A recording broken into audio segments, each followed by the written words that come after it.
Sinasabi nga ho nila, pagka daw nanalo si Bongbong Marcos, magkakaroon ng historical revisionism. Hindi ho totoo yan. Ang nangyari kasi, minali nila yung yung ating history. History, oo. What we are doing now is correcting it. Kaya kung meron man tayong sinasabi ngayon na taliwas diyan, yan ay ang pagwawasto lamang ng kasaysayan.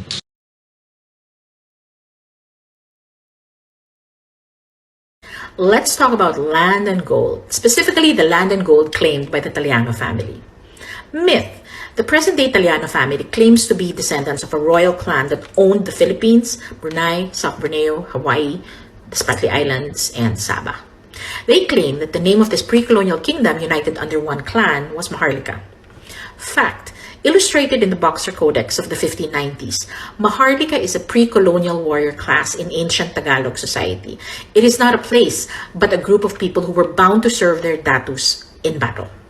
Historians Blair and Robertson edited 55 volumes of Philippine history covering 1493 to 1898. The Tallano clan and the kingdom of Maharlika were never mentioned.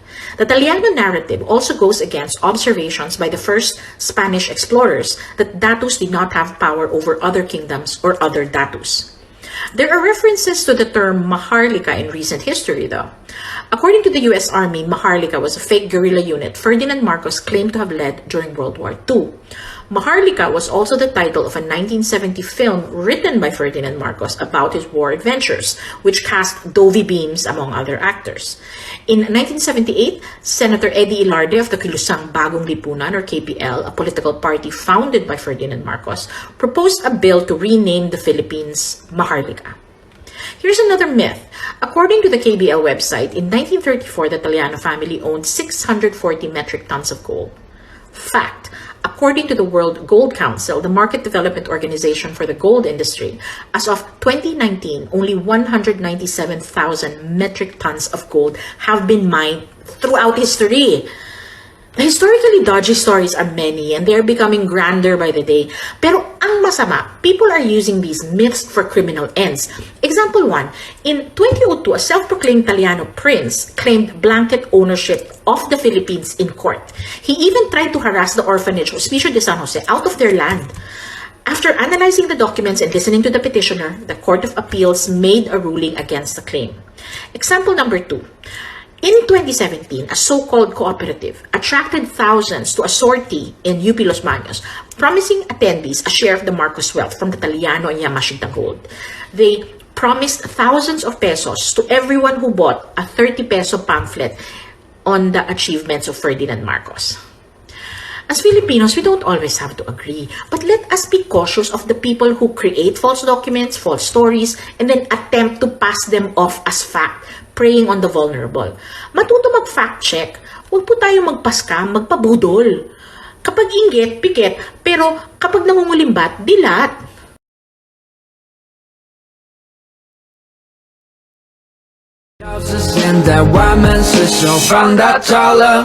先把自己放进冰箱，等下一天没人煮汤。我来帮你10倍10倍10倍10倍，感受凉爽。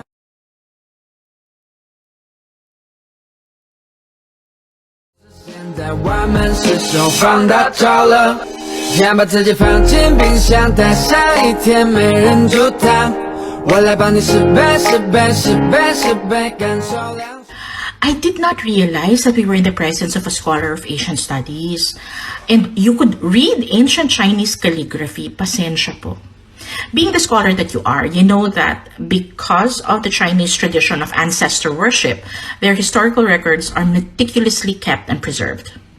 This is volume 248 of the Song Annals, which mentions Bai Laguna as early as 982 AD. In the same volume, they also mention the Kingdom of Butuan. You can pause to read, medyo mahaba po kasi. This is volume 325 of the Ming Annals, which records the dramatic story of the Sultan of Sulu and his retinue who paid tribute to the Ming imperial court in 1417, almost 100 years before European sailors even saw our islands.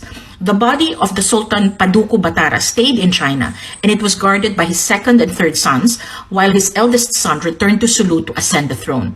The younger sons intermarried, and their descendants stayed on to guard the tomb. Over the centuries, the guardians of the tomb became known as the Beiying village in Shandong, China. The Sultan's descendants continue to practice Islam to this day in a country that is predominantly Buddhist. There are multiple mentions of the Philippines in imperial records from the pre-colonial up to the colonial period because we were major trade partners. The Bahay Chinoy Museum in Intramuros is dedicated to the study of the Filipino-Chinese shared history. They have access to historical, anthropological, and archaeological information to those who are interested. They have also published a wealth of books on this topic in English. We have now established that the pre-colonial kingdoms of our country, plural, hindi lang isa, have recorded relations with China before the Spanish arrived.